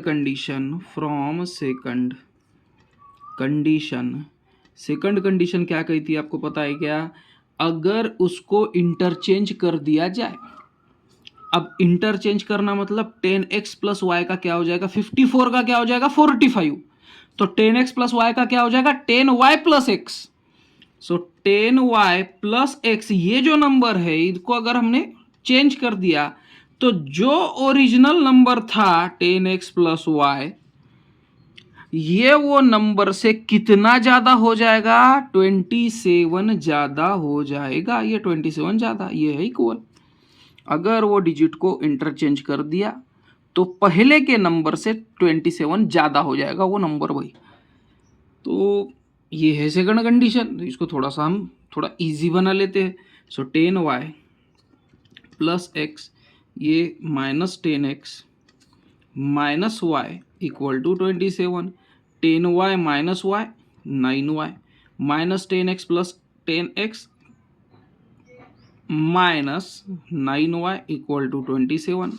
मेरे हिसाब से सॉरी ये x चाहिए, मेरे हिसाब से 9 से डिवाइड होगा ये।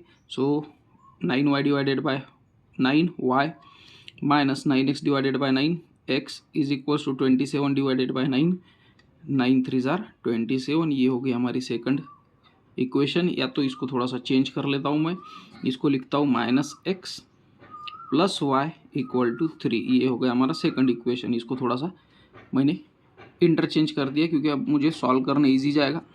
ये दोनों की भी मैं क्या करूँगा प्लस, क्योंकि यहाँ पर प्लस एक्स है, यहाँ पे माइनस एक्स है। So add 1 and 2 we get, so x plus y equal to 9 minus x plus y equal to 3। ये दोनों की प्लस कर रहा हूँ, x minus y x 0 plus y plus 2y 9 plus 3 12। So ये 2 इधर मल्टीप्लाई उधर गया divide, y equal to 12 divided by 2, hence y equal to 2 6 जार 12। अब उसको फर्स्ट कंडीशन में रख देता हूँ मैं। Put y equal to 6 in equation 1। Equation 1 में रख रहा हूँ मैं। So x plus 6 is equals to 9, x is equals to 9 minus 6, ये उधर गया minus 6, x is equals to 9 minus 6 3। Hence the number is, number कौन सा है? 10x plus y. 10x plus y means 3 10s are 30 और 6 1s are 6। वो number कौन सा है? 36। तो होप करता हूँ ये समझ में आ ही गया होगा। तो ये था फर्स्ट यानी सिंगल पेज के अंदर उसका सॉल्यूशन। इतना दिख सकता है, एक नीचे की लाइन नहीं दिखेगी। तो इसका स्क्रीनशॉट वगैरह ले सकते हो आप। इसके बाद का क्वेश्चन देखते हैं हम। इसके बाद क्वेश्चन 5th है, अटेम्प्ट एनी वन, कोई भी एक सॉल्व करो, उनका बोलना है। 3 मार्क्स के लिए 1 क्वेश्चन है। फर्स्ट क्वेश्चन है compute the income tax payable by the following individuals. अब 3 क्वेश्चन है, यानी आप समझ सकते हो क्या 1 मार्क ईच मिलेगा उसको। किसको कितना इनकम टैक्स पे करना चाहिए इसका कंप्यूटेशन दिया गया है। सो फर्स्ट है mister Kadam who is 35 years old and has a taxable income of 13,35,000। Mister Kadam है जो कि 35 years old है। अब आपके दिमाग में सीधा सीधा क्लिक हो जाना चाहिए कि 35 years वाला बंदा ये फर्स्ट टेबल में आएगा स्लैब में, ठीक है। अब वो स्लैब तो मैं नॉर्मली बताऊंगा नहीं, अब 3 क्वेश्चन है। फर्स्ट स्लैब के हिसाब से बोला गया है कि अगर इनकम 10 लाख से ज़्यादा है, यानी कि देखो अब जाने दो मैं बता ही देता हूँ, कहाँ है टेक्स्ट बुक।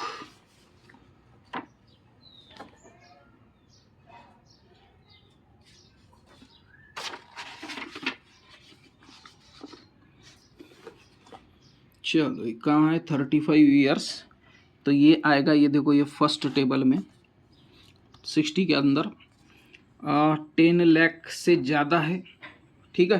10 लाख से ज़्यादा क्यों है? क्योंकि उन्होंने कहा है 13,35,000 है ना। सो ये जो इनकम है 13,35,000 ये मोर देन 10 लाख है, तो उनको 1,12,500 ये तो टैक्स बैठेगा ही बैठेगा, प्लस 30% बैठेगा 10 लाख माइनस होने के बाद में, ठीक है। उसका 30% और फिर 2% 1% एजुकेशन सेस, ये तो अलग से उन पर लगना ही है। सो हम लिखेंगे, ये है क्वेश्चन 5th, उसका फर्स्ट और उसका भी first. So mister Kadam's income is more than ₹10 lakh. 10 lakh से ज़्यादा तो इनकम उनकी हो गई, सो इसलिए उन पर इनकम टैक्स बैठेगा। हेंस इनकम टैक्स कितना बैठेगा, चलो कंप्यूट कर लेते हैं। इसको थोड़ा सा ऊपर ले लेता हूँ मैं। उन पर टैक्स बैठेगा ₹1,12,500 और प्लस 30%। सो हेंस 1,12,500 प्लस इस पर टैक्स बैठेगा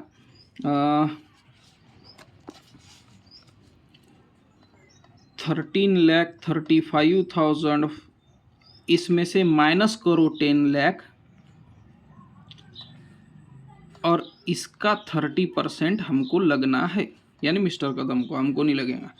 1,12,500 प्लस 13,35,000 में से 10 लाख अगर माइनस कर दिए जाए तो क्या बचेगा? 3,35,000 और इसके 30%, तो ये 0 0 कट हो चुके हैं।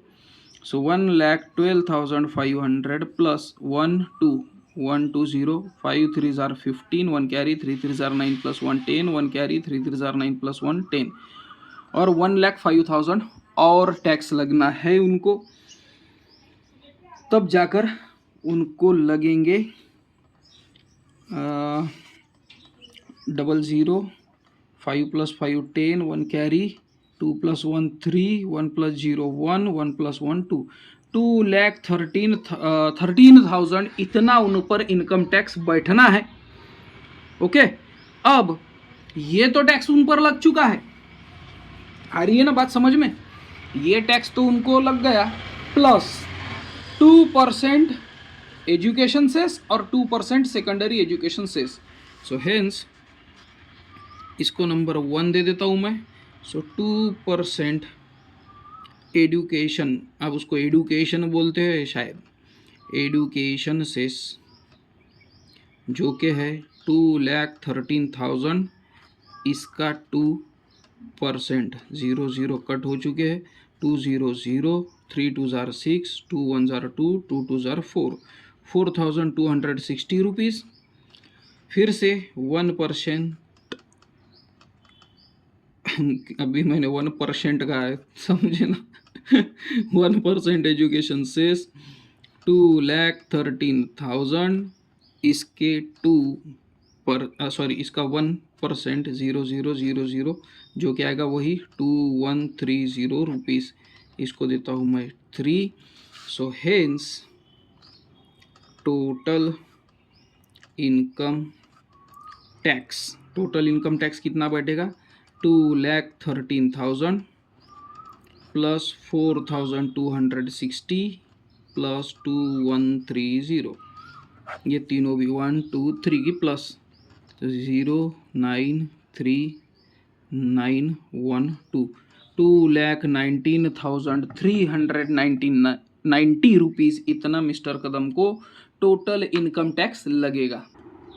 तो एक बार आप देख लो, यहाँ से हमने स्टार्ट किया था, मिस्टर कदम की इनकम 10 लाख से ज़्यादा है, इसलिए उस थर्ड स्लैब में आते हैं फर्स्ट टेबल के, वहाँ से 10 लाख माइनस होंगे, उसका 30% और 1,12,500 ये भी बैठेंगे उन पर।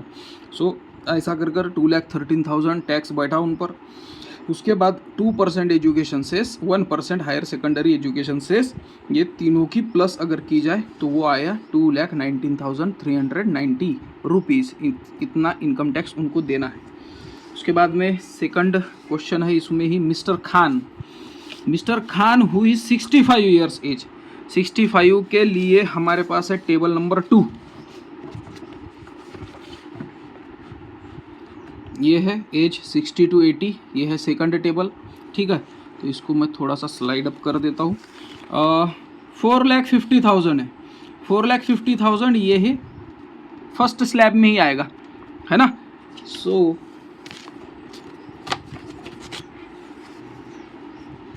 सेकंड क्वेश्चन हम सॉल्व कर रहे हैं। So mister Khan's income is less than 5 lakh, 5 lakh से कम है उनकी, 4,50,000 है, ठीक है। अभी बार बार ये पेज नहीं बताऊंगा, 4,50,000 उनकी इनकम है। So according to second table, according to table 2, second table के हिसाब से देखो ये 5 लाख के अंदर है, तो 5% माइनस 3 लाख, 3 लाख उसमें से माइनस करो और 5% लगा दो। So tax is equal to 4,50,000, इसमें से करना है हमको माइनस 3 लाख और इसका परसेंट निकालना है 5%। सो ये आएगा 1,50,000, इसका 5%। सो ये 00, 5 5 ज़ार 25, 2 कैरी, 5 1 ज़ार 5 1, 7,500 रुपीज़ इतना इनकम टैक्स उनको देना होगा, plus 2% education cess, 1% higher secondary education cess. So इसको दे देता हूँ नंबर 1। नाउ 2% एजुकेशन सेस जो कि है 7,500 का 2%। सो 75 2 ज़ार 90, 75 2 ज़ार 150 रुपीज़। उसके बाद 1%, फिर से मैं एजुकेशन सेस ही लिख रहा हूँ, आपको secondary higher secondary education cess लिखना है। सेस इज इक्वल्स टू 7,500, उसका 1%, फिर से 2 0 कट, ₹75, ये आया third. So hence total income tax is equals to 7,500 plus 150 plus 75 5 2 7 7,725 rupees इतना टोटल इनकम टैक्स उन पर लागू होता है, लग जाता है। ये तो एक ही पेज में आपको दिख जाएगा, एक स्क्रीन पर। सो ये था हमारा second question.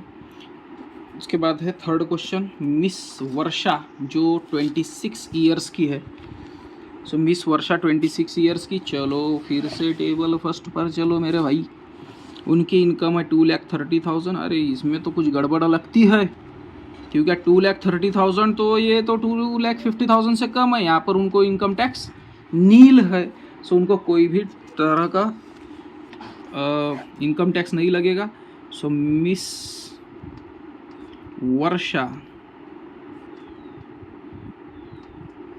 Has income less than 2,50,000। 2,50,000 से कम है उनकी इनकम, hence she doesn't need to pay income tax. उनको कोई भी तरह का इनकम टैक्स पे करना नहीं है, उनको बच गए वो।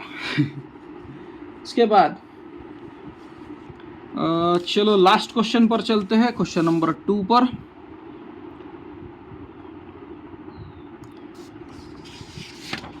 जिसमें हमारे पास पेज खत्म हो चुके हैं, तब तक क्वेश्चन पढ़ लेता हूं मैं। क्वेश्चन नंबर 2 है 5 numbers are in continued proportion. 5 numbers ये कंटिन्यूड प्रोपोर्शन में है। First term is 5 and last term is 80। First term ये 5 है और लास्ट टर्म 80 है। Find these numbers. सो अब देखो आप सॉल्व एग्जाम्पल अगर देखोगे ना, उसमें ये टाइप का क्वेश्चन है, रेशियो एंड प्रोपोर्शन में है शायद। उसमें आपको सॉल्व एग्जाम्पल में सेम क्वेश्चन मिलेगा। अगर कोई नंबर्स कंटिन्यूड प्रोपोर्शन में है, so let the numbers in continued proportion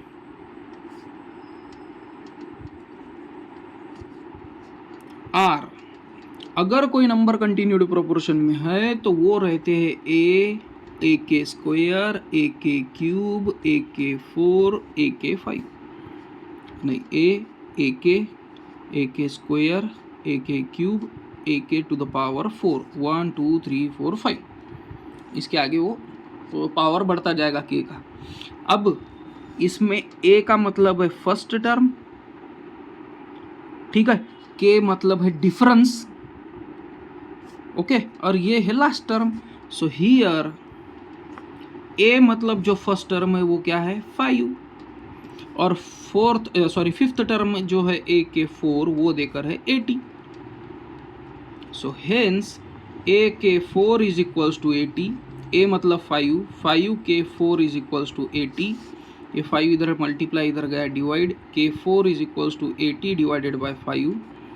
5 1 जार 5, 3 बचे 30, 5 6 जार 30, और हेंस के इज इक्वल्स टू 2, यानी फोर्थ पावर। 2 2 जार 4, 4 2 जार 8, 8 2 जार 12, यानी के की वैल्यू कितनी आई 12। हेंस दोज नंबर्स आर, वो नंबर कौन से हुए, फर्स्ट कौन सा है ए, दूसरा है ए के, फिर है ए के स्क्वायर, फिर है ए के क्यूब, फिर है ए के टू द पावर 4। सो ए मतलब क्या है 5, ए के मतलब 5 मल्टीप्लाई बाय 2 10, ए के स्क्वायर मतलब 5 मल्टीप्लाई बाय 2 का स्क्वायर मतलब 5 मल्टीप्लाई बाय 4, इसका मतलब 20। ए के क्यूब का मतलब क्या होगा फिर 5 मल्टीप्लाई बाय 2 का क्यूब, 5 मल्टीप्लाई बाय 2 का क्यूब, 2 2 जार 4, 4 2 जार 8, 8 5 जार 40, और ए के 4 तो ऑलरेडी देकर ही है 80। सो ये है 80। So hence those numbers are 5 10 20 40 80। ये वो 5 नंबर है जो कि कंटिन्यूड प्रोपोर्शन में है। 5 2 ज़ार 10, 10 2 ज़ार 20, 20 2 ज़ार 40, 40 2 ज़ार 80। तो देखो ये है वो क्वेश्चन, आपको सॉल्व एग्जाम्पल में भी मिल जाएगा, अपने टेक्स्ट बुक में ही है ये। तो होप करता हूँ स्टूडेंट आपको ये पूरा पेपर समझ में आ गया होगा। मेरा एक्सप्लेनेशन अगर बहुत अच्छा लगा होगा तो ही सब्सक्राइब करो, लाइक करो, अपने फ्रेंड लोगों में शेयर करो। लगभग सभी वीडियोस मैंने बना लिए हैं क्लास 9th के, क्लास 10th के। क्लास 10 की प्लेलिस्ट भी आप चेकआउट कर सकते हो, डिस्क्रिप्शन में मैं दे ही देता हूँ। दूसरी बात, आप अगर मेरे चैनल पर क्लिक करोगे तो आपको प्लेलिस्ट दिख जाएगी, उसमें क्लास वाइज, सेक्शन वाइज और सब्जेक्ट वाइज के टॉपिक्स आपको मिलेंगे। आपको अगर सर्च भी करना है तो कोई भी आपने लिखा कि क्लास 9 एक्सरसाइज प्रैक्टिस सेट 1.2, 2.4 कुछ भी आपने डाला, उसके सामने अगर स्मार्ट सर्च ही आपने डाल दिया तो हो सकता है मेरा वीडियो, मेरा फोटो आपको दिख जाए। होप करता हूँ आपको वीडियो पसंद आया होगा। मिलते हैं नेक्स्ट वीडियो में, टिल देन बाय।